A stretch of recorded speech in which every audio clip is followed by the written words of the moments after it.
نحمده ونصلي على رسوله الكريم أما بعد فأعوذ بالله من الشيطان الرجيم رب اشرح لي صدري ويسر لي أمري واحلل عقدة من لساني يفقهوا قولي رب زدني علما ربنا فقهنا في الدين اللهم إني أسألك علما نافعا وعملا متقبلا ورزقا طيبا واسعا السلام علیکم ورحمۃ اللہ وبرکاتہ۔ پارہ نمبر 13 شروع ہوتا ہے۔ اعوذ باللہ من الشیطان الرجیم بسم اللہ الرحمن الرحیم وما ابرئ نفسی ان النفس لامارۃ بالسوء الا ما رحم ربی ان ربی غفور الرحیم۔ میں اپنے نفس کی پاکیزگی بیان نہیں کرتی، بے شک نفس تو برائی پہ ابھارنے والا ہی ہے، مگر یہ کہ میرا پروردگار ہی اپنا رحم کرے، یقیناً میرا پالنے والا بڑی بخشش کرنے والا بہت مہربانی فرمانے والا ہے۔ اب یہاں پہ اب یہ جو آیت 53 تھی، اب جب کہ حضرت یوسف علیہ السلام رہا ہو کے جا رہے تھے، لوگوں کے سامنے ان کی پاک بازی اور راست بازی آشکار ہو چکی تھی، تو ایسے میں ان کا یہ قول ان کی سیرت مطہرہ کا ایک منفرد منظر پیش کرتا ہے کہ ایک طرف تو تحقیقات کروائیں اور عزیز مصر کے ذہن سے تمام شکوک و شبہات نکال دیے، کیونکہ ان کو یہ تھا کہ عزیز جو مصر ہیں، میرے محسن ہیں، میرے مالک ہیں، ان کے ذہن میں یہ خیال نہیں آنا چاہیے کہ میں نے ان کی امانت یعنی کہ ان کی بیوی میں کو خیانت کی ہے اور ان کے احسان کے بدلے میں احسان فراموشی کی ہے۔ اور دوسرا آپ یہ دیکھیں انسانی نفس کے حوالے سے اپنی عاجزی کا اظہار بھی کیا ہے اور اللہ تعالیٰ کے حضور اس بات کا اعتراف کیا ہے کہ اس کی دی ہوئی توفیق سے انسان نفس امارہ کے شر سے پناہ مانگتا ہے۔ تو یہ اللہ کے حضور عجز و انکساری کا اظہار ہے، اور نفس امارہ وہ نفس ہوتا ہے جو انسان کو برائی پہ آمادہ کرتا ہے، تو وہاں پہ وہ اپنے نفس امارہ سے پناہ مانگ رہے تھے۔ آیت نمبر 54 بادشاہ نے کہا اسے میرے پاس لاؤ، میں اسے اپنے خاص کاموں کے لیے مقرر کروں۔ اور پھر جب اسے بات چیت کی تو وہ کہنے لگے آپ ہمارے ہاں آج سے ذی عزت اور امانت دار ہیں۔ اب یہاں پہ ایک تو یہ بھی چیز پتہ چلتی ہے کہ اگر ایک بندہ کسی پوسٹ کا اہل ہے، یہاں پہ جب بادشاہ نے ان کو کہا کہ آپ میرے پاس آئیں اور میں آپ کو یہ پوسٹ دینا چاہتا ہوں، تو یہاں پہ حضرت یوسف علیہ السلام نے کہا، انہوں نے خود بتایا کہ میں جو خزانوں کو زیادہ اچھی طرح میں ان کی ٹیک کر سکتا ہوں، میں ان کا زیادہ بہترین۔ تو یہاں پہ پتہ چلتا ہے کہ اگر آپ کسی ایسی پوسٹ کے اہل ہیں تو آپ یہ بتا سکتے ہیں کہ یہ پوسٹ مجھے زیادہ سوٹ کرتی ہے۔ تو یہاں پہ یوسف علیہ السلام نے کہا کہ آپ مجھے ملک کے خزانوں پہ مقرر کر دیجئے، میں حفاظت کرنے والا باخبر ہوں۔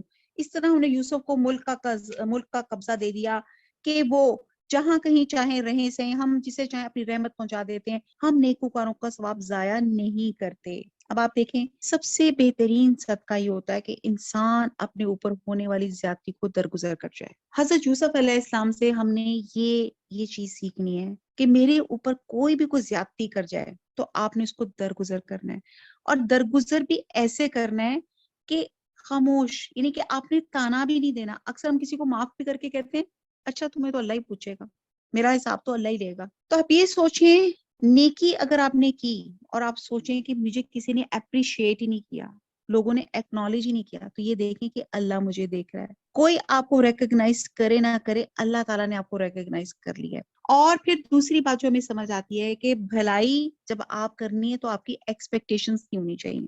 اب یہ حضرت یوسف علیہ السلام نے جو بھی کام کیا، کوئی تانا زنی نہیں کی، اور آپ دیکھیں کہ بھلائی کے بعد ایکسپیکٹیشن جس کو کہتے ہیں نا نیکی کر دریا میں ڈال، یعنی کہ آپ نے نیکی کر لی اس کو بعد اس کو بھول جائیں۔ پھر تیسری بات جو ہمیں سمجھ آتی ہے کہ دنیا نے نہیں سلا دیا تو یہ نہیں کیا کہ عبادت نماز روزہ چھوڑ دیا۔ ہمارے یہاں پہ کیا ہوتا ہے کہ ذرا پریشانی ہوتی ہے، اللہ معاف کرے، کبھی کوئی ڈیتھ یا کوئی چوری یا کوئی چیز ہو جائے، سب سے پہلے جو جاتی ہے وہ آپ کی نماز یا آپ کی عبادت جاتی ہے۔ تو یہاں پہ آپ دیکھیں کہ حضرت یوسف علیہ السلام جتنے بھی پرابلمز میں، جتنی بھی مصائب میں ہیں، وہ اتنے ہی عبادت میں اور سٹرونگ ہو گئے۔ اور یہاں پھر کیا کرتا ہے شیطان، آپ سے اگر کوئی نیکی بھی کراتا ہے نا تو شیطان کے طریقے سے کروا لیتا ہے۔ تو پھر ہم دیکھتے ہیں کہ حضرت یوسف علیہ السلام کے بہت زیادہ سبق ہیں اس میں کہ آپ نے صبر کر لیا، سر تسلیم خم کر دیا اور دعا کے ساتھ مدد کی، نو کمپلین اینڈ نو ایکسپیکٹیشنز، اور یہی چیز جو ہے ہم نے اپنے اندر لے کر آنی ہے۔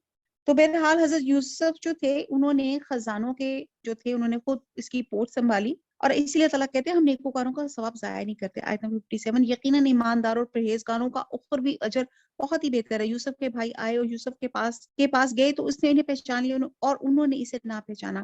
جب انہوں نے اس کا اسباب مہیا کر دیا تو کہا کہ تم میرے پاس اپنے بھائی کو بھی لانا جو تمہارے باپ سے ہے. کیا تم نے نہیں دیکھا کہ میں پورا ناپ کر دیتا ہوں اور میں ہوں بھی بہترین میزبانی کرنے والا. تو یہ گویا اجر تھا جو اس کا اس صبر کا جو بھائیوں کو ظلم کے بعد کیا. اور یہ ان کی ثابت قدمی تھی کہ حضرت یوسف جو تھے زلیخا کی دعوت گناہ کے بھی باوجود جو تھے ان کے صبر میں ان کے تقوی میں کمی نہیں آئی تھی. اور پھر کہتے ہیں کہ یہ اس وقت کا واقعہ ہے جب خوشحالی کے 7 سال گزر گئے اور قحط شالی شروع ہوئی جس نے ملک مصر کے تمام علاقوں اور شہروں کو اپنی لپیٹ میں لے لیا حتیٰ کہ کنعان تک اس کے اثرات پہنچے جہاں حضرت یعقوب علیہ السلام اور حضرت یوسف علیہ السلام کے بھائی رہائش پذیر تھے. تو حضرت یوسف علیہ السلام نے اپنے حسن تدبیر سے اس قحط سالی سے نپٹنے کے لیے جو انتظامات کیے تھے وہ کام آئے. اور ہر طرف سے لوگ حضرت یوسف علیہ السلام کے پاس غلہ لینے آتے تھے. اور حضرت یوسف علیہ السلام کی شہرت کنعان تک بھی پہنچی کہ مصر کا ایک بادشاہ ہے جو غلہ فروخت کر رہا ہے. چنانچہ باپ کے حکم پہ یہ برادران یوسف گھر سے پونجی لے کے غلے کے حصول کے لیے دربار شاہی میں پہنچے جہاں حضرت یوسف علیہ السلام تشریف فرما تھے جنہیں یہ بھائی تو نہ پہچان سکے لیکن حضرت یوسف علیہ السلام نے اپنے بھائیوں کو پہچان لیا. اور حضرت یوسف علیہ السلام نے انجان بن کے جب بھائیوں سے باتیں پوچھی تو انہوں نے سب کچھ بتا دیا کہ ہم 10 بھائی یہاں موجود ہیں اور ہمارے 2 الاتی بھائی یعنی کہ دوسری ماں سے بھی ہیں اور ان میں سے ایک جنگل میں ہلاک ہو گیا تھا اور دوسرے بھائی کو والد نے اپنی تسلی کے لیے اپنے پاس رکھ چھوڑا ہوا ہے اور اسے ہمارے ساتھ نہیں بھیجتے. تو حضرت یوسف علیہ السلام نے کہا آئندہ اسے اپنے ساتھ لے کے آنا اور دیکھو کہ میں ناپ اور تول پورا کرتا ہوں اور مہمان نوازی بھی کسی طرح کی کمی کوتاہی نہیں کرتا. آیت نمبر 60 پس اگر تم اسے لے کر پاس نہ آئے تو میری طرف سے تمہیں کوئی ناپ بھی نہ ملے گا بلکہ تم میرے قریب بھی نہ پھٹکنا. اب یہاں پہ حضرت یوسف جو تھے ترغیب کے ساتھ دھمکی بھی دے رہے تھے کہ اگر تم اپنے 11ویں بھائی کو نہ لے کر آئے تو تمہیں میری طرف سے غلہ نہیں ملے گا. انہوں نے کہا اچھا ہم اس کے باپ کو اس کی بابت پھسلائیں گے اور پوری کوشش کریں گے. اور اپنے خدمتگاروں سے کہا کہ ان کی پونجی انہی کی بوریوں میں رکھ دو جبکہ لوٹ کے اپنے اہل و عیال میں جائیں اور اپنی پونجیوں کو پہچان لے تو بہت ممکن ہے یہ پھر لوٹ کر آئیں.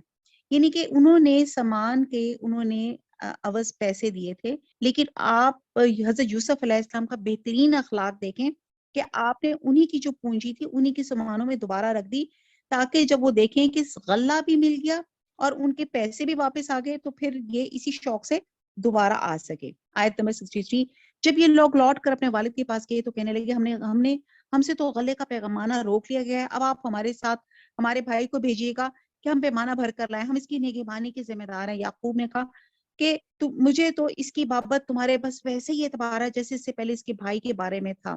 بس فاللہ خیر حافظ وہو ارحم الراحمین بس اللہ ہی بہترین حافظ ہے اور وہ سب مہربانوں سے بڑا مہربان ہے. اب یہاں پہ انہوں نے کنونس کیا کہ اگر آپ نے اپنے بھائی کو اس والے بھائی کو بنیامین کو ہمارے ساتھ نہیں بھیجا تو وہ ہمیں غلہ نہیں دیں گے.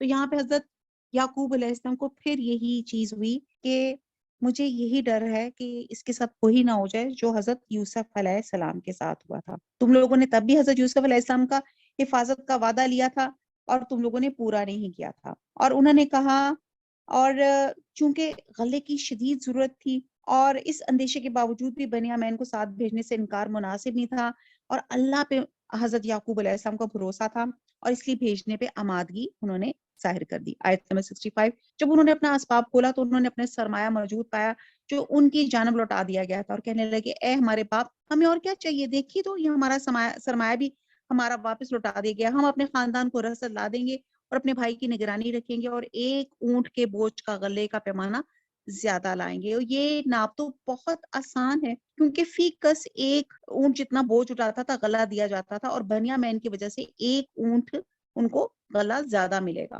آیت نمبر 66 یعقوب علیہ السلام نے کہا میں تو اسے ہرگز تمہارے ساتھ نہ بھیجوں گا جب تک کہ تم اللہ کو بیچ میں رکھ کے مجھے قول و قرار نہ دو کہ تم اسے میرے پاس پہنچا دو گے سوائے اس ایک صورت کے تم سب گرفتار کر لیے جاؤ.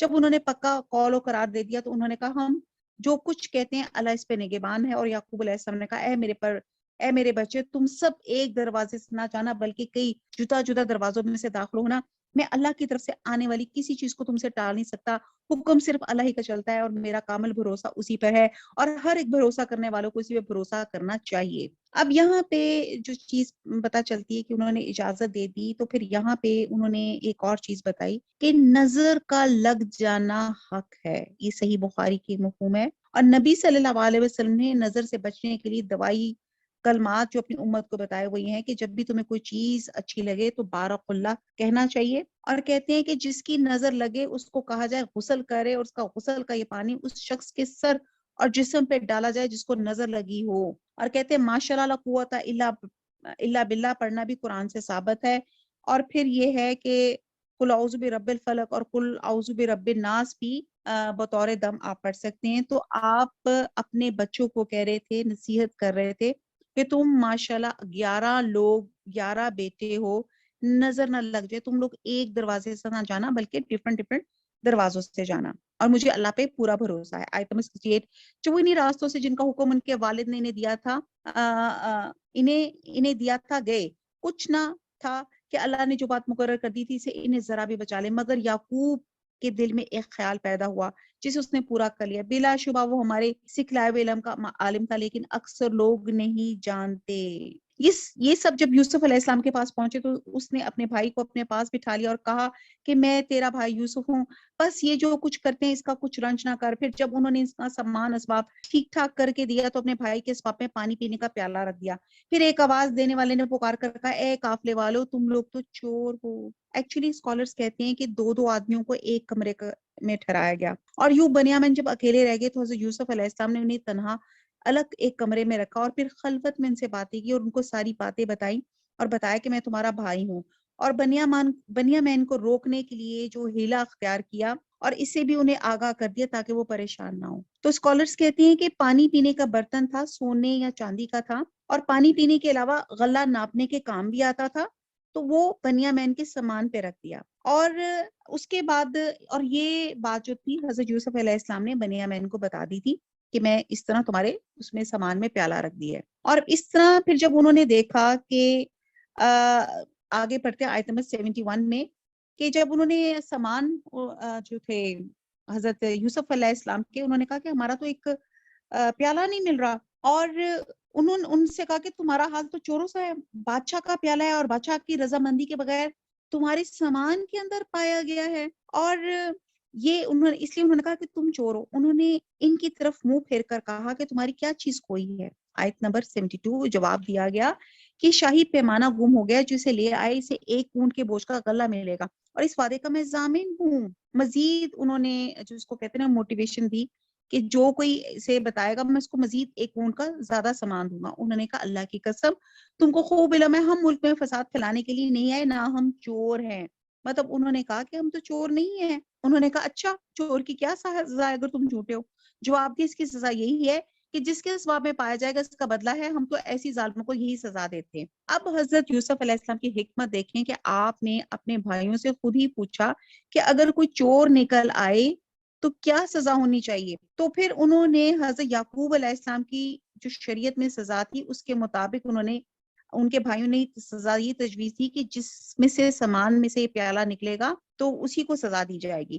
بس یوسف نے ان کے سامان کی تلاشی شروع کی اور اپنے بھائی کے سامان کی تلاشی سے پہلے پھر اس پیمانے کو اپنے بھائی کے سامان زمیل سے نکالا۔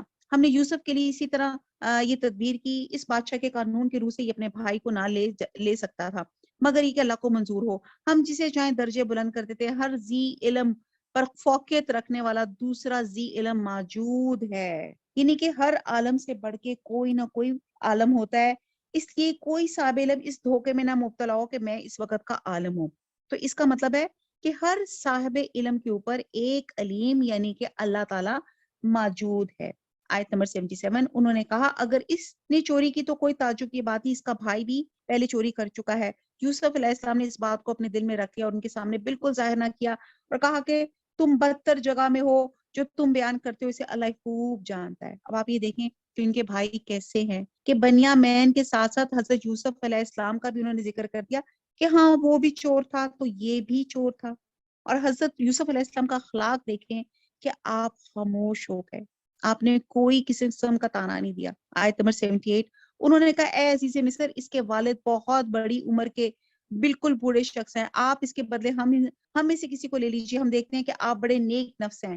یوسف نے کہا ہم نے جس کے پاس اپنی چیز پائی ہے، اس کے سوا دوسرے کی گرفتاری کرنے سے اللہ کی پناہ چاہتے ہیں، ایسا کرنے سے تو ہم یقیناً ناانصافی کرنے والے ہو جائیں گے۔ جب یہ اس سے مایوس ہو گئے تو تنہائی میں بیٹھ کر مشورے کرنے لگے۔ مطلب انہوں نے کہا تھا، کیونکہ انہیں اپنے والد کا تھا، کیونکہ والد نے کہا تھا کہ اپنی اس بھائی کی بنیامین کی حفاظت کرنا، اور پیالہ جو تھا بنیامین کے سامان سے نکلا تھا، تو ان بھائیوں نے آفر یہ کی تھی کہ آپ اس کی جگہ ہمارے کسی اور بھائی کو اپنے پاس رکھ لیں، لیکن حضرت یوسف علیہ السلام نے کہا کہ جس میں سے نکلا ہی تو ناانصافی کی بات ہو جائے گی، میں تو اسی کو رکھ سکتا ہوں۔ ان میں جو سب سے بڑا تھا اس نے کہا کہ تمہیں معلوم ہے کہ تمہارے والد نے تم سے اللہ کی قسم لے کے پختہ قول و قرار لیا ہے، اس سے پہلے یوسف کے بارے میں تم کوتاہی کر چکے ہو، بس میں تو اس سرزمین سے نہ ٹلوں گا جب تک کہ والد صاحب خود مجھے اجازت نہ دیں، یا اللہ میرے اس معاملے کا فیصلہ کر دے، وہی بہترین فیصلہ کرنے والا ہے۔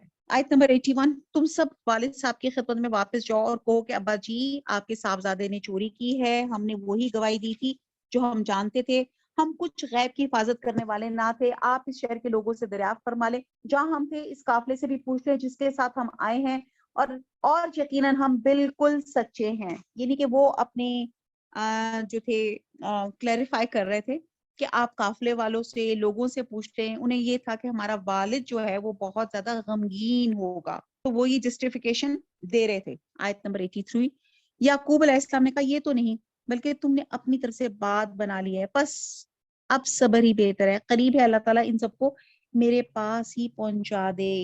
اب پہلے بھی انہوں نے کہا تھا صبر جمیل، اب بھی آپ دیکھیں کہ اس تازے صدمے سے ان کو یوسف کی جدائی کے قدیم صدمہ ان کو پھر دوبارہ یاد آ گیا، اور آگے چل کے آتا ہے کہ یہاں پہ بھی دیکھیے انہوں نے کسی بھی طرح کی، انہوں نے کوئی تانا نہیں مارا، کوئی بچوں کو بلیم نہیں کیا، یا ان کو گالی گلوچ نہیں دی کہ تم نے پہلے بھی کیا تھا یا ایسے بھی کیا تھا، تو بالکل انہوں نے صبر کا اختیار کیا، جو ہمارے لیے سبق ہے کہ جتنی بھی برے حالات ہو جائیں، جتنی مرضی آزمائشیں آ جائیں، ہم نے صبر کا دامن نہیں چھوڑنا، اور اپنے حسن اخلاق سے اور اپنی زبان کو ہے اس کو خاموشی رکھنا ہے، نہ کمپلیننگ ہونا ہے، وہی علم و حکمت والا ہے۔ پھر ان سے منہ پھیر لیا اور کہا ہائے یوسف، ان کی آنکھیں بوجہ رنج و غم کے سفید ہو چکی تھیں، یعنی کہ آنکھوں کی سیاہی مارے غم کے سفیدی میں بدل چکی تھی، اور غم کو دبائے ہوئے تھے۔ بیٹوں نے کہا واللہ آپ ہمیشہ یوسف کی یاد ہی میں لگے رہتے ہیں یہاں تک کہ بھول جائیں، یا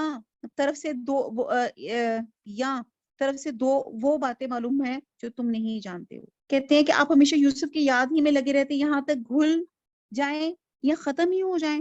آیت نمبر 86، یعنی کہ اب بھی بچوں کو یہی تھا کہ کتنا پسند کرتے ہیں، ابھی بھی ان کے اندر حسد تھا۔ انہوں نے کہا میں تو اپنی پریشانی اور رنج کی فریاد اللہ ہی سے کر رہا ہوں، مجھے اللہ کی طرف سے وہ باتیں معلوم ہیں جو تم نہیں جانتے ہو۔ میرے پیارے بچوں، تم جاؤ اور یوسف کی اور اس کے بھائی کی پوری طرح تلاش کرو، اور اللہ کی رحمت سے نا امید نہ ہو، یقیناً رب کی رحمت سے نا امید وہی ہوتے ہیں جو کافر ہوتے ہیں۔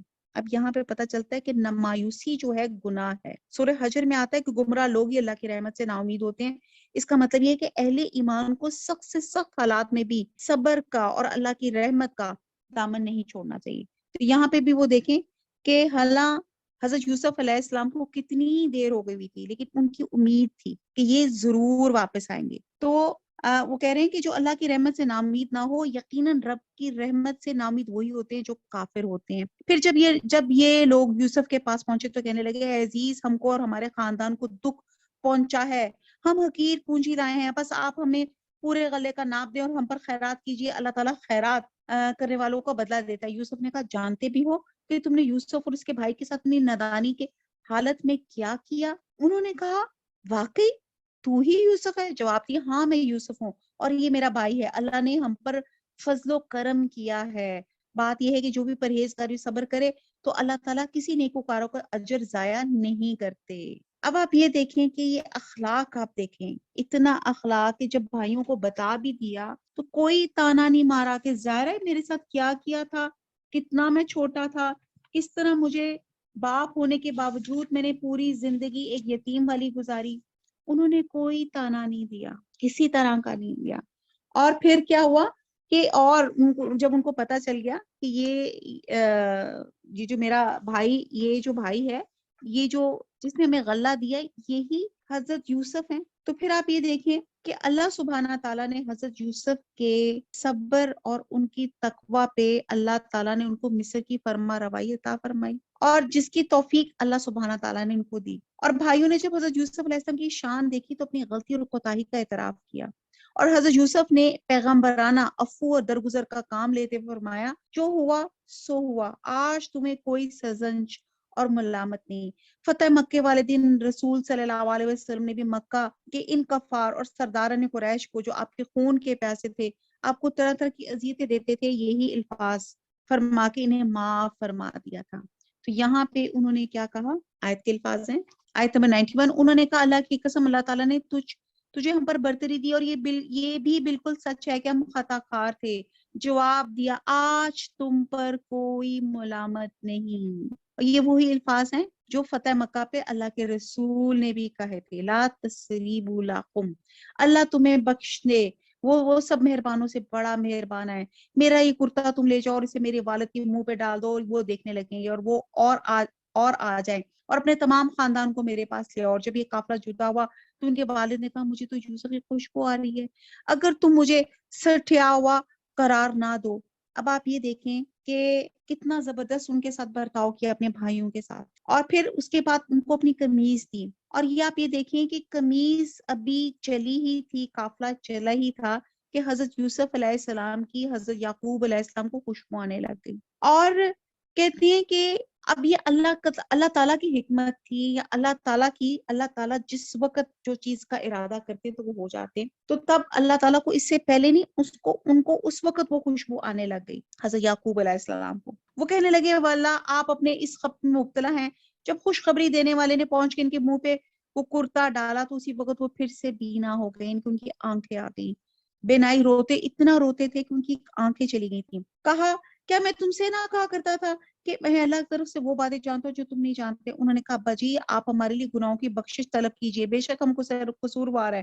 کہا اچھا میں جلدی تمہارے لیے اپنے پروردگار سے بخشش مانگوں گا. تو یہاں پہ آپ دیکھیں کہ اللہ کے جو بندے ہوتے ہیں، اب یہاں پہ فی الفور مغفرت کی دعا کرنے کی بجائے دعا کرنے کا وعدہ فرمایا. مقصد یہ تھا کہ رات کے پچھلے پہر اللہ نے جو اپنے خاص بندوں کو اللہ کی عبادت کرنے کا خاص وقت ہوتا ہے، اللہ سے میں مغفرت مانگوں گا.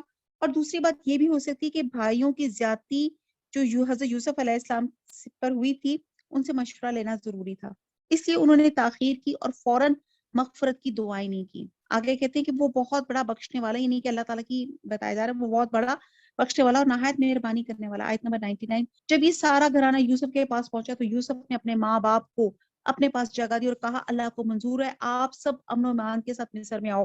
اور اپنے تخت پر اپنے ماں باپ کو اونچا بٹھایا اور سب کے سامنے سجدے میں گر گئے. تب کہا ابا جی یہ میرے پہلے کے خواب کی تعبیر ہے، میرے رب نے اسے سچا کر دکھایا. اس نے میرے ساتھ بڑا احسان کیا جبکہ مجھے جیل خانے سے نکالا اور آپ لوگوں کو صحرا سے لے آیا. اس اختلاف کے بعد جو شیطان نے مجھ میں اور میرے بھائیوں میں ڈال دیا تھا، میرا رب جو چاہے اس کے لیے بہترین تدبیر کرنے والا ہے، بہت علم اور حکمت والا ہے. اے میرے پروردگار تو نے مجھے بعد ملک عطا فرمایا اور تو نے مجھے خواب کی تعبیر سکھلائی. اے آسمان و زمین کے پیدا کرنے والے، تو ہی دنیا اور آخرت میں میرا ولی، دوست اور کار ساز ہے. فاطر السماوات والارض انت ولی فی الدنیا والآخرہ توفنی مسلما والحقنی بالصالحین. کیا دعا کی، اور مجھے اسلام کی حالت میں فوت کر آمین اور نیکوں میں ملا دے آمین. آپ دیکھیں کہ اتنی آزمائشوں کے باوجود بھی حضرت یوسف علیہ السلام نے اپنے والدین کو تخت پہ بٹھایا، اور یہ وہ تھا جو ان کو سب سے پہلے جو خواب آیا تھا. اور آپ یہ دیکھیں کہ حضرت یوسف علیہ السلام نے بڑی عزت احترام سے ان کو ویلکم کیا. اور اس وقت مصر کا دارالسلطنت رامسیس تھا اور وہ جشن کا شہر کہلاتا تھا. اور حضرت یوسف علیہ السلام جو تھے اپنے خاندان کے ساتھ بڑے شاندار طریقے سے ان کو شاہی سواریوں میں بٹھا کے شہر میں لائے اور شاہی محل میں اتارا. اور پھر آپ نے ارادہ کیا کہ دربار منعقد کرے تاکہ مصریوں کو بھی اپنے بزرگ باپ اور اپنے خاندان سے انٹروڈکشن کروا سکے. اور پھر آپ یہ دیکھیں کہ آپ نے اپنے والدین کو تخت شاہی پہ جگہ دی اور باقی سب نے حسب مراتب نیچے جگہ پائی. اور حضرت یوسف علیہ السلام شاہی محل سے نکل کے تخت شاہی پہ جلوہ افروز ہوئے تو سب درباری تعظیمی سجدے میں تخت کے سامنے سرنگو ہو گئے، کیونکہ اس زمانے میں رواج تھا اب حضور صلی اللہ علیہ وسلم کی امت میں سجدہ یہ کرنا جو ہے اب وہ جائز نہیں ہے. اب یہ دیکھیں وہ خواب کی تعبیر پوری ہوئی اور آج ہی دیکھیں کہ پھر دعا مانگ رہے ہیں کہ مجھے اسلام کی حالت میں فوت کر. یہ غیب کی خبریں ہیں مثل جس کی ہم آپ کی طرف وہی کر رہے ہیں. آپ ان کے پاس نہ تھے جبکہ انہوں نے اپنی بات ٹھان لی تھی اور وہ فریب کرنے لگے تھے. کو آپ لاکھ چاہیں لیکن اکثر لوگ ایماندار نہ ہوں گے. آپ ان سے ان پر کوئی اجرت طلب نہیں کرتے تو تمام دنیا کے لیے نری نصیحت ہی نصیحت ہے. آسمان اور زمین میں بہت سی نشانیاں ہیں جن سے یہ منہ موڑے گزر جاتے ہیں. یہ غیب کی خبروں میں سے جس کو ہم آپ کی طرف وہی کر رہے ہیں. آپ ان کے پاس نہ تھے جبکہ انہوں نے اپنی بات ٹھان لی اور فریب کرنے لگے. گو آپ لاکھ چاہے لیکن اکثر لوگ ایماندار نہ ہوں گے. آپ ان پر کوئی اجرت طلب نہیں کر رہے. یہ تو تمام دنیا کے لیے نری نصیحت ہی نصیحت ہے. آسمان اور زمین میں بہت سی نشانیاں ہیں جن سے یہ منہ موڑے گزر جاتے ہیں اور ان میں سے اکثر لوگ باوجود اللہ پر ایمان رکھنے کے بھی مشرک ہی ہیں. کیا وہ اس بات سے بے خوف ہو گئے ہیں کہ ان کے پاس اللہ کے عذابوں میں سے کوئی عام عذاب آ جائے یا ان پہ اچانک قیامت ٹوٹ پڑے اور وہ بے خبر ہی ہوں؟ آپ کہہ دیجئے میری رائے یہی ہے. میں اور میرے فرمانبردار اللہ تعالیٰ کی طرف بلا رہے ہیں پورے یقین اور اعتماد کے ساتھ اور اللہ پاک ہے اور میں مشرکوں میں سے نہیں ہوں. آپ سے پہلے ہم نے بستی والوں میں جتنے رسول بھیجے سب مرد ہی تھے جن کی طرف ہم وہی نازل فرماتے گئے. زمین میں سے پھر کہ انہوں نے نہیں دیکھا کہ ان سے پہلے کے لوگوں کا کیسا کچھ انجام ہوا. یقیناً آخرت کا گھر پرہیزگاروں کے لیے بہت ہی بہتر ہے. کیا پھر بھی تمہیں نہیں سمجھتے؟ یہاں تک کہ جب رسول نا امید ہونے لگے اور یہ خیال کرنے لگے کہ انہیں جھوٹ کہا گیا تو فوراً ہی ہماری مدد ان کے پاس آ پہنچی. ہم نے چاہا اسے نجات دی گئی. بات یہ کہ ہمارا عذاب گناہگاروں سے واپس نہیں کیا جاتا.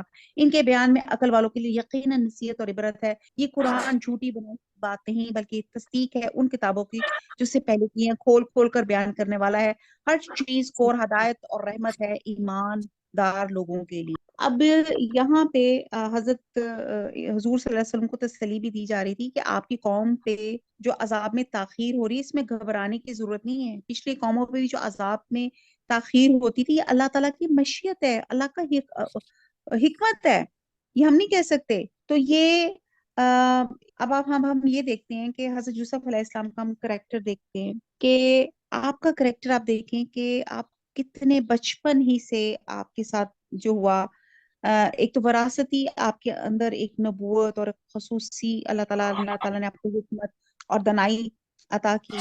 پھر ہم دیکھتے ہیں کہ آپ کی جو تربیت ہوئی جتنے لوگوں نے آپ کے ساتھ ان کے شروع میں اللہ تعالیٰ نے آپ کی بہترین ایک چاہ رہے تھے کہ دربار میں بہترین جگہ پرورش ہو جس کی وجہ سے یہ پوری ایکسرسائز ہوئی کہ آپ غلام بن کے آپ بیچے گئے. تو آپ یہ دیکھتے ہیں کہ آپ کا خاندان نبوت کا چراغ ہونے کے باوجود بھی ان کی شخصیت پہ اللہ کی طرف سے براہ راست اس کا جو امپیکٹ تھا. تو آپ یہ دیکھتے ہیں کہ بہت سے اس میں کچھ ہیں, ٹائم بڑا شارٹ ہے. فیلحال میں یہ صرف کہوں گی کہ ہم دیکھتے ہیں کہ جو ہمیں سبق ان کے حضرت یوسف علیہ السلام کے سے ملتے ہیں کہ پہلا یہ کہ اپنے بھائیوں کی ایذا رسانیوں پہ صبر. اچھا سم ٹائمز یہی ہوتا ہے کہ ہمیں ہمارے اپنے ہی زیادہ جو ہے نا وہ ٹارچر کرتے ہیں, ہمارے اپنے میں زیادہ دکھ دیتے ہیں. تو یہاں پہ ہمیں جو ایک پتہ چلتی ہے کہ اپنے بھائیوں کی ایذا رسانیوں پہ صبر, اور صبر بھی کیسا, ایسا صبر جس میں نہ کمپلین تھی, نہ تانا تھا, نہ شکوہ تھا.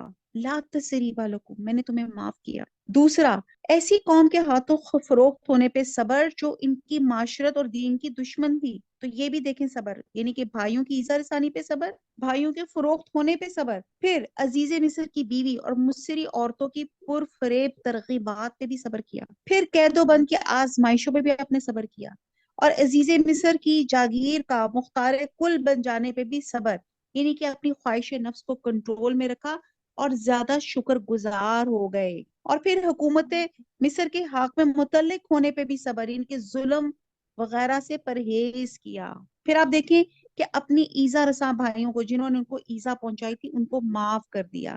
تو آپ یہ دیکھتے ہیں کہ جو ہمیں یہاں سے جو باتیں پتہ چلتی ہیں کہ اللہ کی محبت اور اس کا عشق اگر ہمارے دل کی گہرائیوں پہ اتر جائے, ہمارے رگ رگ میں اگر چھا جائے, تو پھر ہم دیکھو ہم گمراہی کی تاریکیوں سے نکل کے ہم نور کی روشنیوں میں آ جاتے ہیں. تو اسی طرح قید خانے میں سخت آزمائش ہونے کے باوجود وہ اپنے رفیقوں کو حق کی دعوت دینا انہوں نے نہیں چھوڑی تھی.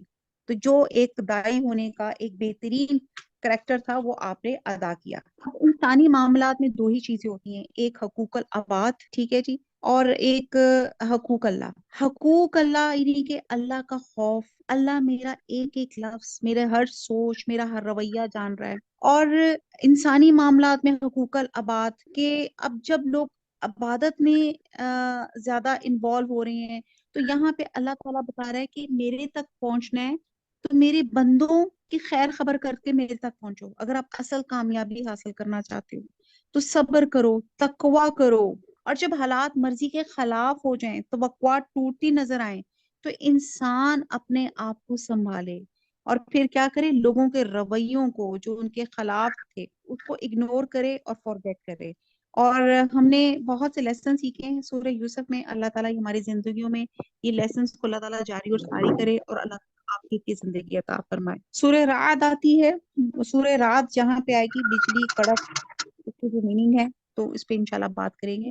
اعوذ باللہ من الشیطان الرجیم، بسم اللہ الرحمن الرحیم. الف لام میم را، حروف مقطعات ہیں. تل کا آیات الکتاب، تو یہ قرآن کی آیتیں ہیں. جو کچھ آپ کی طرف آپ کے رب کی جانب سے اتارا جاتا ہے یہ سب حق ہے، لیکن اکثر لوگ ایمان نہیں لاتے. اب یہاں پہ بتایا جا رہا ہے کہ یہ حروف یہ قرآن کی آیتیں ہیں اور یہ حق ہے. اور پھر اس کے بعد آتا ہے کہ اللہ وہ ہے جس نے آسمانوں کو بغیر ستونوں کے بلند کر رکھا ہے. تم اسے دیکھ رہے ہو، پھر وہ عرش پہ قرار پکڑے ہوئے ہے. اس نے سورج اور چاند کو ماتحتی میں لگا رکھا ہے. ہر ایک میعاد معین پر گشت کر رہا ہے. وہی کام کی تدبیر کرتا ہے اور وہ اپنے نشانات کھول کھول کر بیان کر رہا ہے. تم اپنے رب کی ملاقات کا یقین کر لو. اب یہاں اللہ تعالیٰ دیکھ رہے ہیں کہ غور و فکر کریں، ذرا نکل کے دیکھیں. کوئی آپ بتائیں، کوئی عمارت ایک آپ ایسی بنائے جس کی آپ چھت کھڑے کریں اور اس کے پلرز نہ ہو. کوئی ہو ہی نہیں سکتی ایسی دنیا میں. تو اللہ تعالیٰ کہتے ہیں آسمان کو دیکھیں، بغیر ستونوں کے، بغیر پلرز کے اللہ تعالیٰ نے کھڑا کیا ہوا. جائیں ذرا، کتنا بڑا آسمان ہے. اور وہ ایک آسمان نہیں، ایک دو تین 7 آسمان ہے. اور ان 7 آسمانوں میں کتنی گلیکسیز ہیں، کتنا کچھ سورج چاند ستارے ہیں. اور وہ سب جو ہے اپنے اپنے آربٹ میں گھوم رہے ہیں. سورج جیسے سورہ یاسین میں آتا ہے کہ سورج اپنے ٹھہرنے کے وقت تک چل رہا ہے. اور یہ میننگ ہے کہ چاند اور سورج دونوں اپنی منزلوں پہ روا دوا رہتے ہیں. سورج اپنے آربٹ میں 1 سال اور چاند اپنے آربٹ میں جو ہے وہ 1 ماہ میں مکمل کرتا ہے. پھر 7 چاند کی منزلیں ہیں. پھر 7 بڑے بڑے سیارے ہیں جن میں 2 چاند اور سورج ہیں.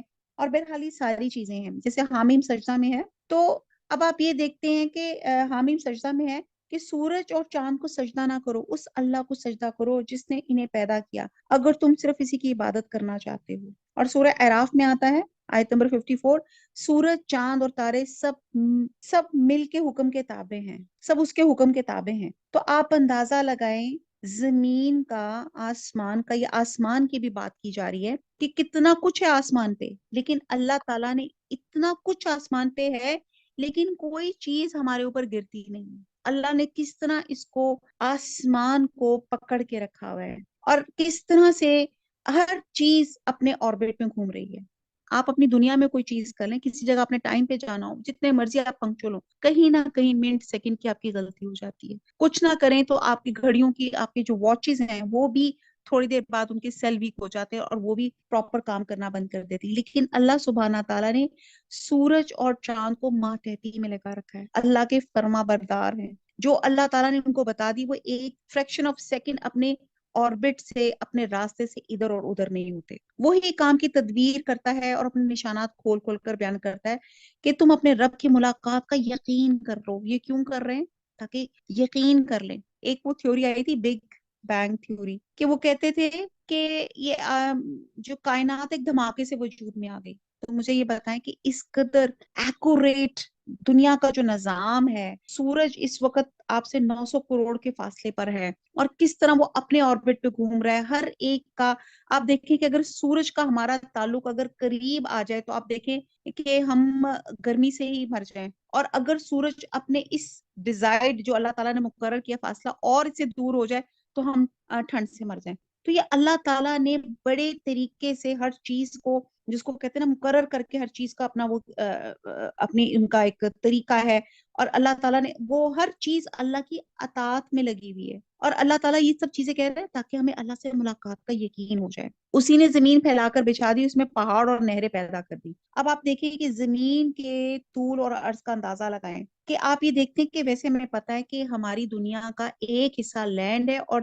3 حصے پانی ہے۔ اب اللہ تعالیٰ نے جس طرح آپ اپنے گھر کی پلاننگ کرتے ہیں نا، آرکیٹیکٹ کو بلاتے ہیں، پراپر پلان کرتے ہیں، اور اس میں آپ میں لان بھی مسٹ ہوتا ہے، گھر کے اندر آپ کے کمرے اور آپ کے تمام کمفرٹ لیول، تو اللہ سبحانہ تعالیٰ نے جب یہ زمین دنیا بنائی، اس کو پراپر ایک جس کو کہتے ہیں خوبصورت لینڈسکیپنگ کے ساتھ بنائی، جس میں اللہ تعالیٰ نے پہاڑ لگائے، اور پہاڑ آپ کو پتہ ہے جتنے ہمیں نظر آتے ہیں پہاڑ، اس میں اس کے اگر 2 حصہ اندر ہے، یعنی کہ ایک حصہ میں باہر نظر آتا ہے اور 2 حصے پہاڑ اندر ہے۔ اور آپ کو پتا ہے کہ زمین جس زمین پہ میں اور آپ بیٹھے اس کو تو گھوم رہی ہے، اب ہمیں کیوں نہیں پتا چلا وہ گھوم رہی ہے، اور بڑی سپیڈ سے گھوم رہی ہے زمین، کیونکہ اللہ سبحانہ تعالیٰ نے جو پہاڑوں کو اس کے اندر رکھا، اس کے اندر بچھایا، مقصد یہ تھا کہ زمین جو ہے ہچکولے لے رہی تھی، تو وہ زمین جو تھی وہ سکون میں آ گئی، زمین جو تھی وہ ٹھہر گئی، اور پہاڑ جو تھی جیسے میخیں گاڑی ہیں اس طرح اللہ تعالیٰ نے گاڑ دیے۔ جیسے اگر آپ اپنی دیوار پہ کوئی تصویر لٹکانا چاہیں گے اپنے گھر کی دیوار پہ، تو آپ دیکھیں گے کہ اگر تصویر بہت ہیوی ہے تو آپ کہیں گے کہ جو کیل آپ دیوار پہ ٹھوکیں وہ اتنا ہو کہ وہ زیادہ اندر دیوار پہ ہو تاکہ آپ کی وہ تصویر گر نہ جائے۔ تو اسی طرح اللہ سبحانہ تعالیٰ نے پہاڑ ٹھوکے تاکہ زمین متزلزل نہ ہو جائے، زمین جو ہے وہ ہر وقت ہلنا نہ رہے اور قرار میں آ جائے۔ پھر اللہ تعالیٰ نے نہریں ڈال دی، نہروں کا پورا ایک سلسلہ جو اللہ تعالیٰ نے قائم کر دیا، جو میں اکثر کہتی ہوں کہ اللہ سبحانہ تعالیٰ نے رہتی دنیا تک کا پانی کا سامان اس دنیا میں رکھ دیا، کبھی گلیشیئرز کی شکل میں، کبھی نہروں کی شکل میں، کبھی دریاؤں کی شکل میں، اور جس سے انسان خود بھی سیراب ہوتا ہے اور کھیتیاں بھی سیراب ہوتی ہیں، اور پھر تمام جو آپ کی ویجیٹیشن ہے وہ بھی انہی اسی پانی کی وجہ سے پیدا ہوتی ہے، اور اس میں ہر قسم کے پھلوں کے جوڑے دوہرے دوہرے پیدا کر دیے۔ اللہ تعالیٰ کہتے ہیں غور و فکر کرو، یعنی کہ جوڑے جوڑے، ایک تو مطلب ہوتا ہے کہ نر اور مادہ بنا دیے، ایک مطلب یہ ہوتا ہے کہ میٹھا اور کھٹا بنا دیا، ایک مطلب یہ ہے کہ سرد اور گرم، ایک ہو گیا سیاہ اور سفید، ایک ہو گیا ذائقہ اور بد ذائقہ۔ تو اللہ تعالیٰ نے جوڑے جوڑے بنا دیے پھل۔ اور آپ یہ دیکھیں کہ میں نے بتاتی ہوں کہ 1000 سے زیادہ آیات جو ہیں قرآن کی سائنس کو چیلنج کرتی ہیں، یہ اللہ تعالیٰ نے پہلے ہی بتا دیا، اور یہ بعد میں سائنس نے پروف کیا کہ بھی پودوں کے اندر بھی میل اور فیمیل ہوتے ہیں، نر اور مادہ ہوتے ہیں۔ پھر آگے اللہ تعالیٰ کی مزید حاکمیت دیکھیں، وہ رات کو دن سے چھپا دیتا ہے، اور یقیناً غور و فکر کرنے والے کے لیے اس میں بہت سی نشانیاں ہیں۔ اور زمین میں مختلف ٹکڑے ایک دوسرے سے لگتے لگاتے ہیں، اور انگوروں کے باغات ہیں اور کھیت ہیں، کھجوروں کے درخت ہیں، شاخ در شاخ، اور بعد ایسے ہیں جو بے شاخ ہیں، سب ایک ہی پانی پہ لائے جاتے ہیں، پھر بھی ہم ایک کو ایک پر پھلوں پر بتری دیتے ہیں، اس میں عقل مندوں کے لیے بہت سی نشانیاں ہیں۔ پھر غور کریں، اللہ تعالیٰ کہتے ہیں کہ آپ اپنے گھر کی کیاری دیکھ لیں، ایک ہی زمین ہے۔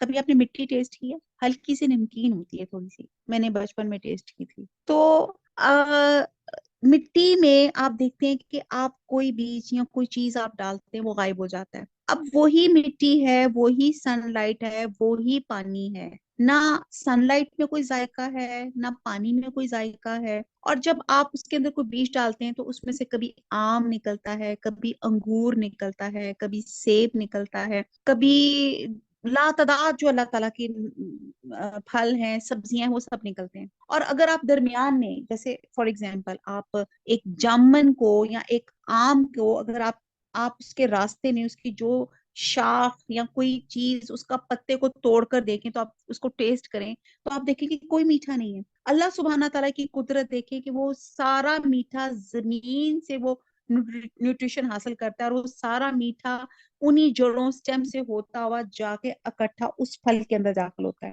تو آپ دیکھیں کتنی بڑی قدرت ہے اللہ تعالیٰ کی، کہ اللہ تعالیٰ نے کس طرح اللہ تعالیٰ نے ہمارے لیے پھل پیدا کیا، اور پھر اللہ تعالیٰ کہہ رہا ہے غور و فکر کریں۔